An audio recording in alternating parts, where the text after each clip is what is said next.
Channel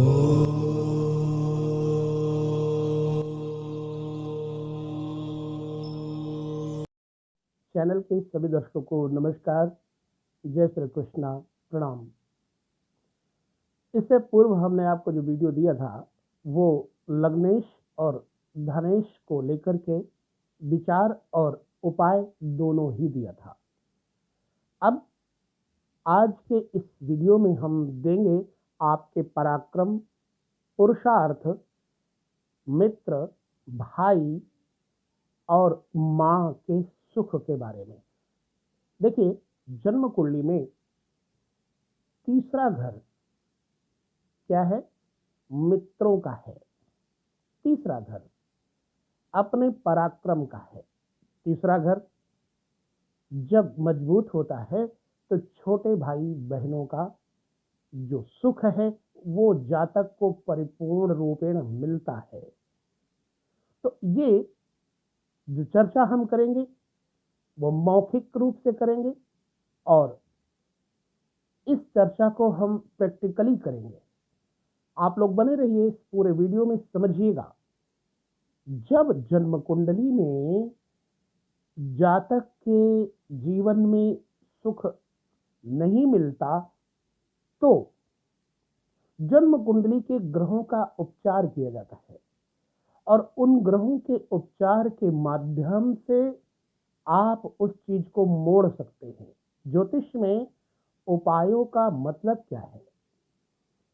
जो ग्रह जहां पर सेट बैठे उस ग्रहों की वस्तुओं को उस जगह पर रख दिया जाए तो सुख प्राप्त होने लगता है। उदाहरण के लिए, जैसे तीसरा घर हमारे पराक्रम, पुरुषार्थ, मित्र, बंधु, संबंधियों का है। अब आपको मित्र, बंधु, संबंधी और पराक्रम अर्थात हौसले कम हैं और संबंधी भी आपके साथ कम मिलते जुलते हैं, तो क्या करें? तो यहां का मूल रूप से कारक ग्रह कौन है? हम यहां तीन बातें समझेंगे। तृतीयेश, तृतीय घर, तृतीयेश और तृतीय स्थान का कारक। जैसे फॉर एग्जाम्पल मेष लग्न है तो तीसरे घर में मिथुन आ जाएगा। अब यहां का जो मूल रूप से वर्तमान में मिथुन राशि है, ये घर हो गया मिथुन का। अब यहां का जो इस समय स्वामी है, मिथुन राशि का स्वामित्व है, वो है बुध के पास, परंतु वास्तव में यहां का जो कारक ग्रह है वो है मंगल। तो ऐसी अवस्था में यदि आपका बुध खराब है तो क्या करेंगे? बुध को आप ठीक कर ही नहीं पा रहे हैं तो क्या करेंगे? अपने मंगल का उपाय करेंगे, क्योंकि कारक है तीसरे घर का। तो मंगल के उपाय के द्वारा आप अपने जीवन की उन समस्याओं का निवारण कर सकते हैं।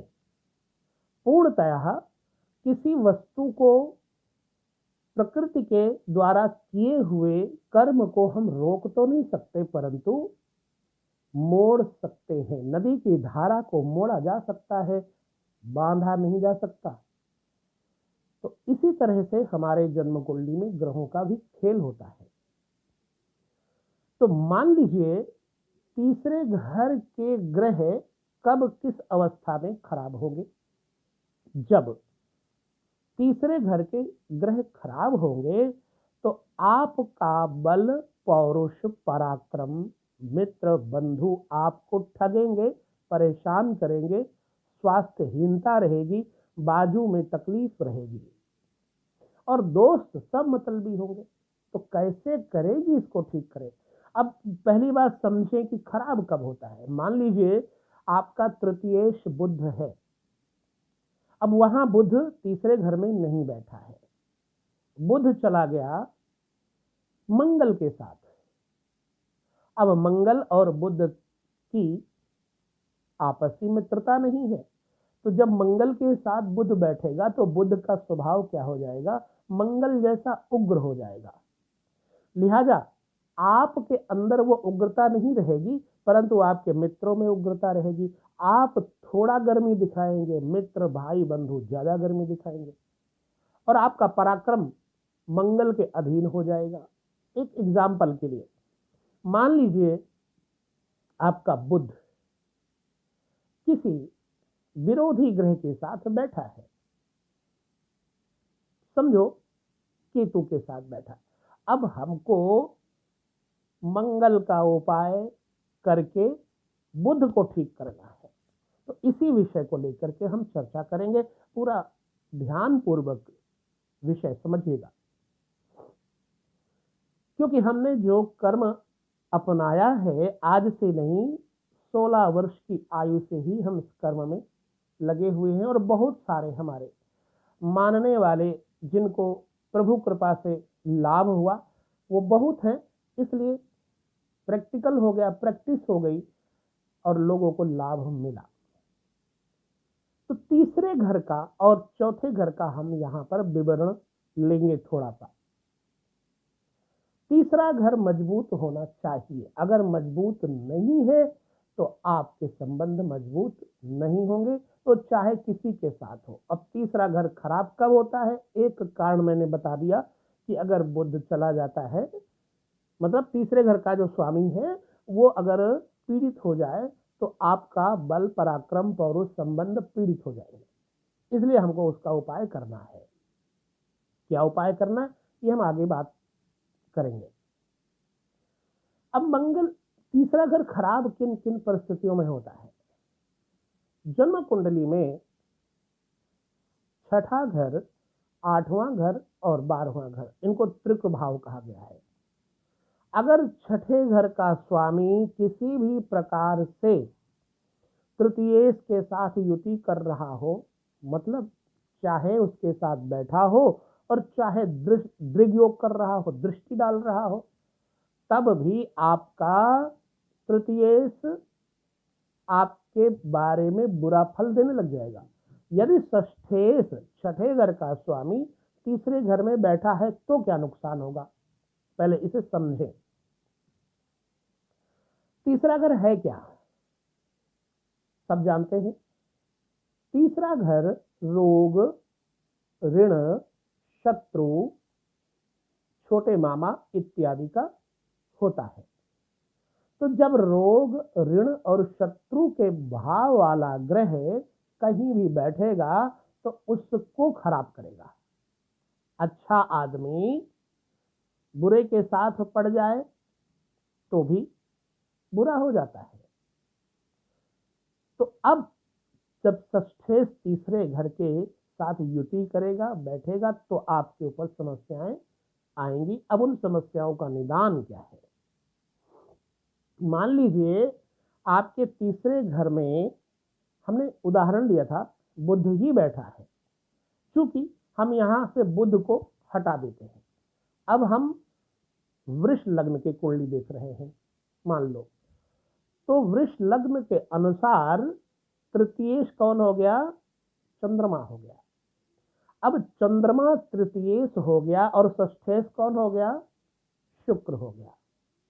हालांकि शुक्र और चंद्रमा ठीक है, परंतु षष्ठेश है।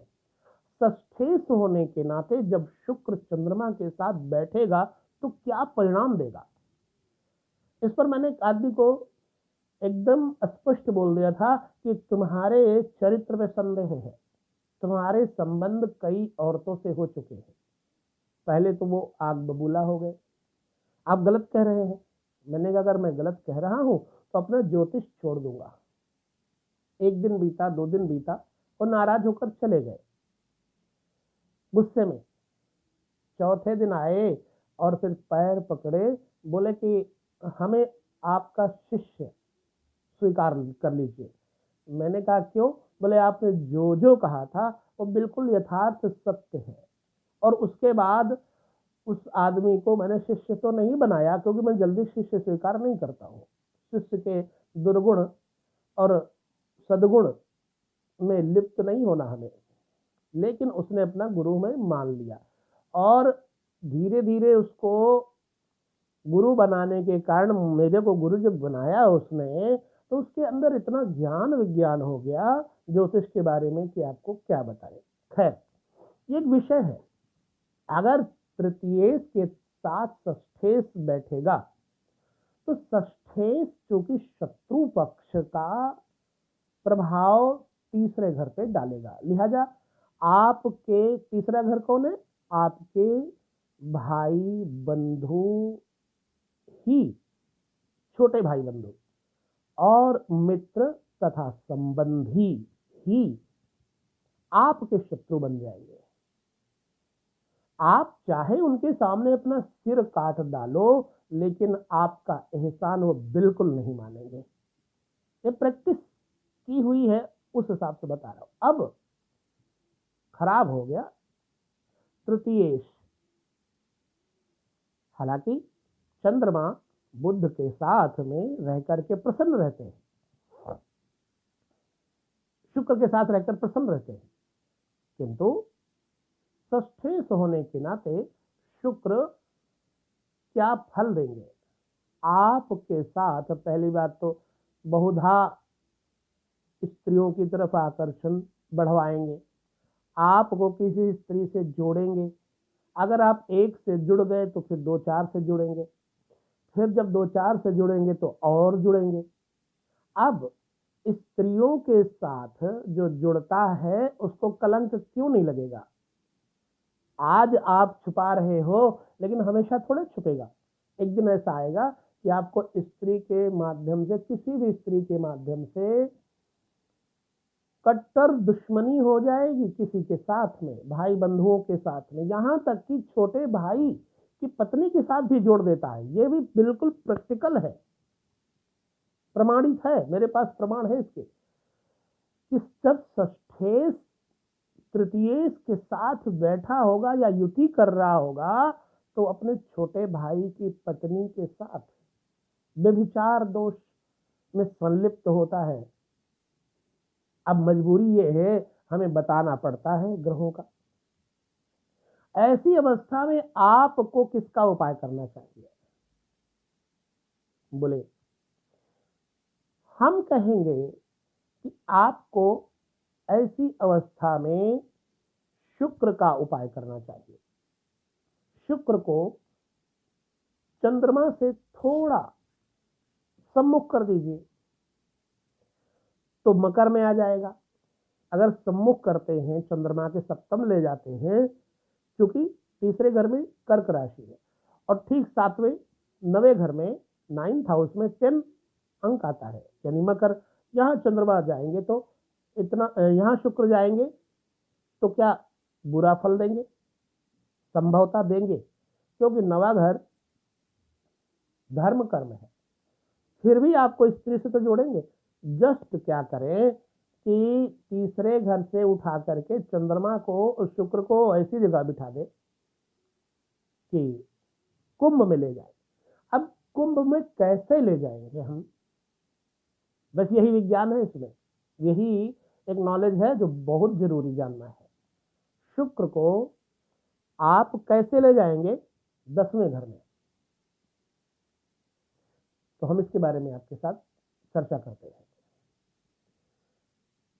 जब 10वें घर में आप शुक्र को ले जाएंगे तो उसका एक उपाय ये है। पहली बात, कौड़ियों की 7 कौड़ियों की एक माला बनवा लीजिए। उन 7 कौड़ियों की माला को ले जाकर किसी वृक्ष, पीपल के वृक्ष या बट वृक्ष के खोडर में रख दीजिए। नंबर 1 उपाय ये है। अब इससे फायदा भी होगा, व्यापार भी बढ़ेगा, पूरा पराक्रम भी बढ़ेगा। उपाय नंबर 2, शुक्रवार के दिन ही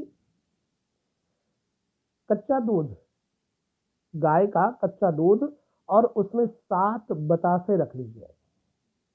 7 बतासे कच्चे दूध में डाल करके सुबह सुबह खाली पेट स्नान करने के बाद भगवान भोलेनाथ के नाम से बट वृक्ष में जाकर जड़ों के अंदर, जड़ों में नहला दें और परिक्रमा कर लें।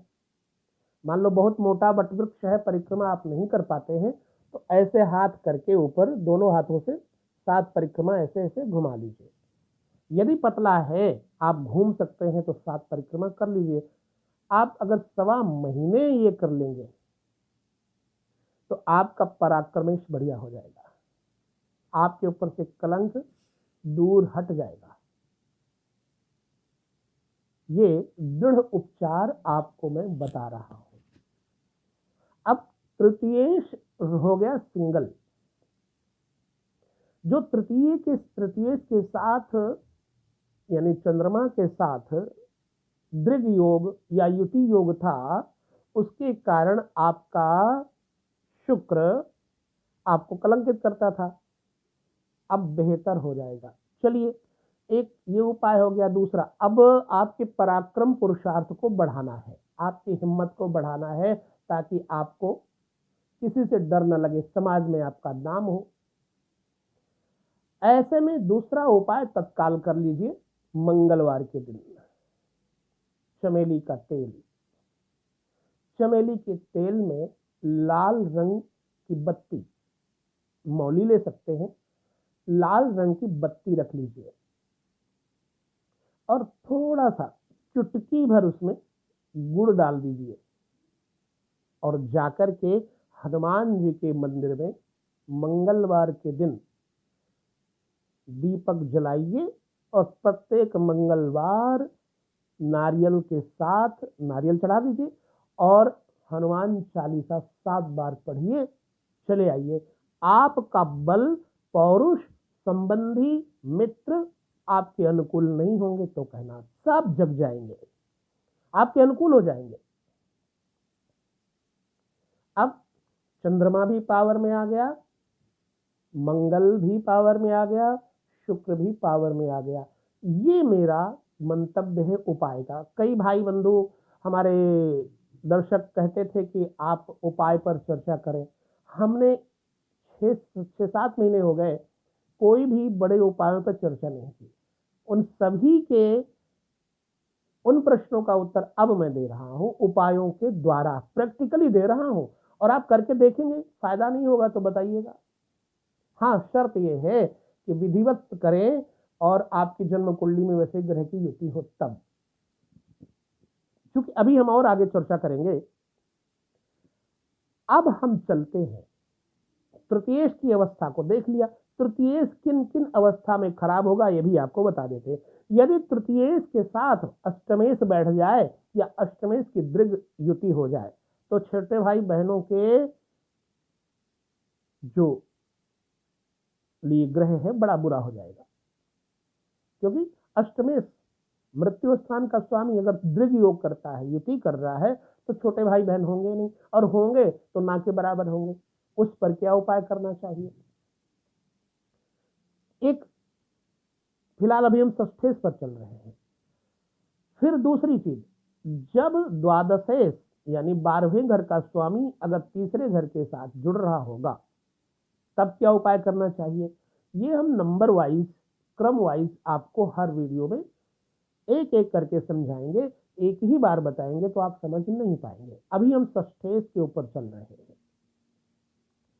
तृतीयेश को मजबूत करना है। बेशक अगर आपका षष्ठेश नहीं भी खराब है, षष्ठेश युति नहीं भी कर रहा है और आपके जीवन में समस्याएं हैं, तो जो ये उपाय मैंने बताए हैं मंगलवार या शुक्रवार, इनको करके देखिएगा, फर्क पड़ेगा। विशेषतः मंगलवार जरूर उपाय करें। अब हम देखते हैं चौथे घर में। चौथा घर है क्या, किन बातों के लिए विचार किया जाता है? लग्न से चतुर्थ घर मां का घर होता है। दूसरा, चंद्रमा से चतुर्थ घर भी मां का होता है। चंद्रमा से भी चौथे घर का विचार मां से, मां के लिए किया जाता है। ऐसा हमारे ऋषि पराशर का भी कहना है और उन्होंने स्पष्ट लिखा भी है। जैसे सूर्य से और बृहस्पति से पंचम स्थान से पुत्र का विचार करना चाहिए। मंगल से तीसरे घर भाइयों का विचार करना चाहिए। बुध से छठे घर शत्रुओं का विचार करना चाहिए।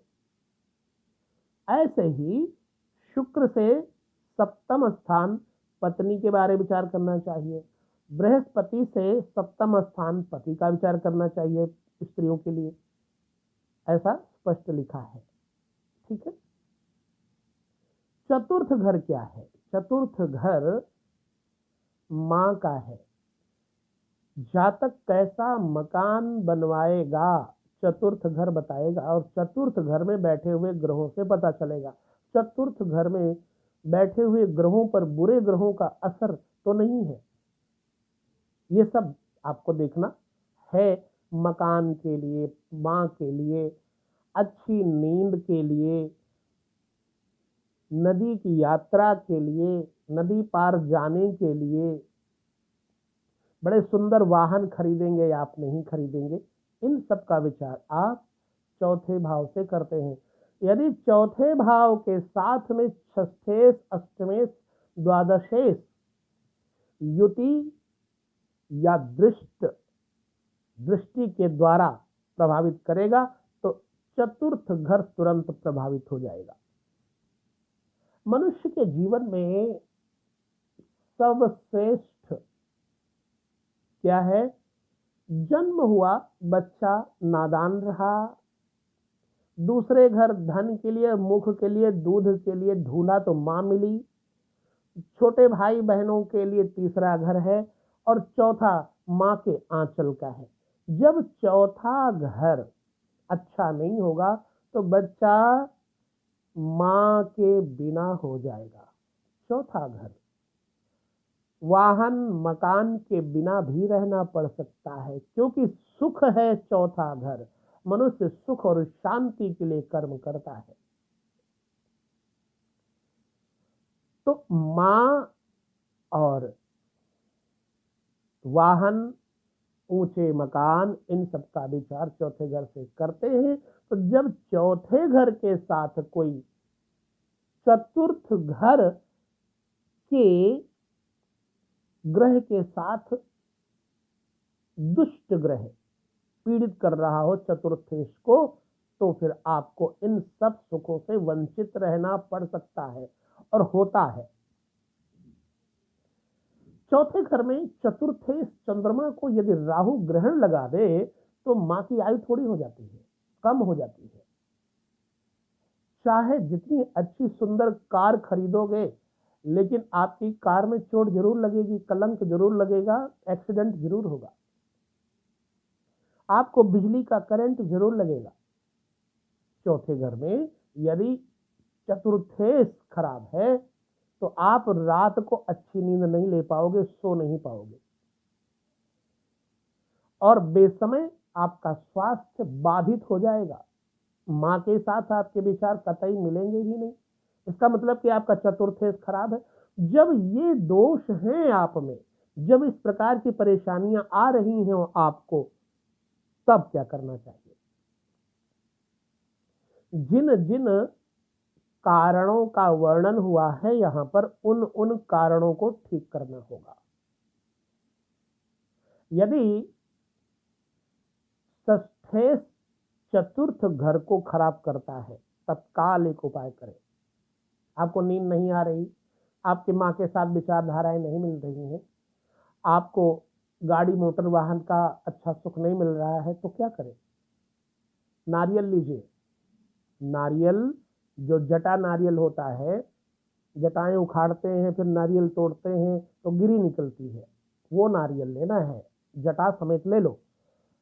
उसको क्लॉकवाइज 7 टाइम, 7 बार अपने ऊपर से उतार लीजिए।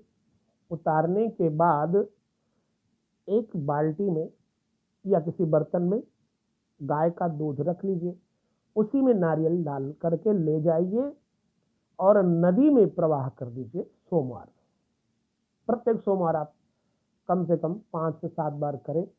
आपको अच्छी नींद, आपको वाहन, आपको अच्छा मकान सुख देने लग जाएगा और आपकी विचारधाराएं माँ के साथ मिलने लग जाएंगी।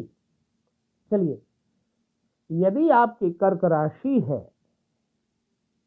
तो आपको चाहिए कि चतुर्थेश मोती धारण करके भी ठीक कर सकते हैं। अपने वजन का दशवांश, जैसे 10 किलो वजन पर 1 रत्ती, 50 किलो वजन पर 5 रत्ती, 60 किलो पर 6 रत्ती। यहाँ एक बात और कहूँगा मैं कि मोती कभी भी 6 रत्ती, 10 रत्ती, 11 रत्ती नहीं डालना चाहिए, 3 रत्ती नहीं डालना चाहिए। 5, 8, 9, 12 इतनी रत्तियों में आप मोती पहन सकते हैं। मोती धारण करने के लिए कनिष्ठिका अंगुली सोमवार के दिन श्रेयस्कर दिवस बताया गया है। अब चतुर्थेश को किसने ठीक कर दिया? आपके छोटे छोटे उपायों ने। चलिए, सोमवार के दिन अब आपको ये भी ये गंगा नदी आदि में जाना कठिन लग रहा है, तो आपको बड़ा सरल उपाय और बताते हैं। गाय को मां कहा गया है, गौ को मां कहा गया है, 33 कोटि देवताओं का वास है। गाय के गोबर में लक्ष्मी रहती है, गोमूत्र में भगवती सरस्वती का वास है। इसलिए क्या करना चाहिए? गाय को सोमवार के दिन मक्खन लगा करके रोटी पर खिलाना चाहिए। और ये उपाय सोमवार से प्रारंभ करें, 43 डेज करें। मक्खन लगा करके 2 रोटियों पर गौ माता को खिलाएं। और अगर गाय सीधी है तो गौ माता के पैरों को छू के पीठ पर 10 से 5 मिनट हाथ फिराएं और आकर के देखें आपका वह दिन कैसा बीतता है। बड़ा सुंदर उपाय। चलिए, तीसरा उपाय बताते हैं। चांदी की छोटी सी एक डब्बी ले लीजिए। उस चांदी की छोटी सी डब्बी में मोती, कपूर, चावल बिल्कुल साबुत हो, टूटे ना हो, जिसको अक्षत बोलते हैं। तो अक्षत चुटकी भर ले लीजिए। एक मोती ले लीजिए, जिसको पर्ल बोलते हैं अंग्रेजी में, और कपूर ले लीजिए। कपूर वो लीजिए जो देसी हो, डब्बी में रख लीजिए। सोमवार के दिन कहीं भी जाइए, साथ में रखिए और सोते समय बेड के आसपास सिरहाने रख दीजिए। आपको फर्क नहीं पड़ेगा, तब मुझे बताना। बिल्कुल करेक्ट उपाय है, दृढ़ उपाय है, निश्चिंतता वाले उपाय हैं। ये 3 उपाय हो गए। इससे अब क्या होगा? मकान नहीं है तो बन जाएगा, माँ का स्वास्थ्य ठीक नहीं है तो ठीक हो जाएगा, माँ के साथ विचार नहीं मिलते हैं तो विचार मिलने लग जाएंगे, और वाहन नहीं है तो हो जाएगा। तो ये हमने चतुर्थ घर और तीसरे घर पर कुछ चर्चा की है। हमारे दर्शक आगे देखेंगे कि उनको इन उपायों के माध्यम से क्या क्या प्राप्त होता है। सुकून तो अवश्य मिलेगा। पुनः हम इस वीडियो के बाद और चर्चा करेंगे। पहले तो हम छठे घर के ऊपर चर्चा कर रहे हैं कि छठे घर के स्वामी के साथ युति हो रही है या दृष्टि दृढ़ योग हो रहा है, तो हम कैसे ठीक करें उस चीज को। तो 2 घरों के बारे में मैंने चर्चा की। इससे पहले वाले वीडियो में हमने लक्ष्मी के लिए, यानी धन के लिए और स्वास्थ्य के लिए चर्चा की थी षष्ठेश पर। अब पुत्र, विद्या, लॉटरी, शेयर मार्केट, जुआ, सट्टा, दड़ा, इनमें लाभ कैसे हो? नहीं हो रहा है लाभ, तो कैसे हो, इसकी चर्चा हम पुनः अगले वीडियो में करेंगे, देखना मत भूलेगा। और छठे घर से क्या संबंध है, क्या ताल्लुक है, इसकी चर्चा करेंगे हम। यदि षष्ठेश आपका बहुत परेशान कर रहा है, षष्ठेश परेशान करेगा तो कैसे करेगा? जातक के शत्रु अनचाहे हो जाएंगे। जातक के ननिहाल में छोटे मामाओं के साथ उनकी नहीं बनेगी। क्यों? कारण कुछ भी हो सकता है। दूसरा, कोर्ट कचहरी के मुकदमे पेशी में पैसे खर्च होते रहेंगे। पुलिस डिपार्टमेंट में आना जाना बना रहेगा। यदि ये है तो आप अगला वीडियो जरूर देखिएगा ध्यानपूर्वक। तो छठे और पांचवें घर के ऊपर वीडियो हम देंगे। इस वीडियो में आप कितना समझ पाए हैं मुझे जरूर बताइएगा। अगर आप नहीं कुछ समझ पाए हैं तब भी बताइएगा, ताकि हम आपको आपके अनुसार वह उपाय दे सके। लेते हैं विदा ज्योतिष के इस वीडियो में। पुनः अगले वीडियो के साथ आपको मिलेंगे। तब तक आप प्रसन्न रहें, सुखी रहें, जीवन में किसी का बुरा न करें। आपका बुरा कभी नहीं होगा। और जो पिछले जन्म के हमारे साथ कर्म हैं वो तो कहीं ना कहीं हमें दुख दे ही रहे हैं। इस जन्म में हम किसी को दुख न दें। इस जन्म में हम नए बीज न बोएं, ताकि हमारा जीवन सुखी रह सके। नमस्कार, जय श्री कृष्ण, प्रणाम।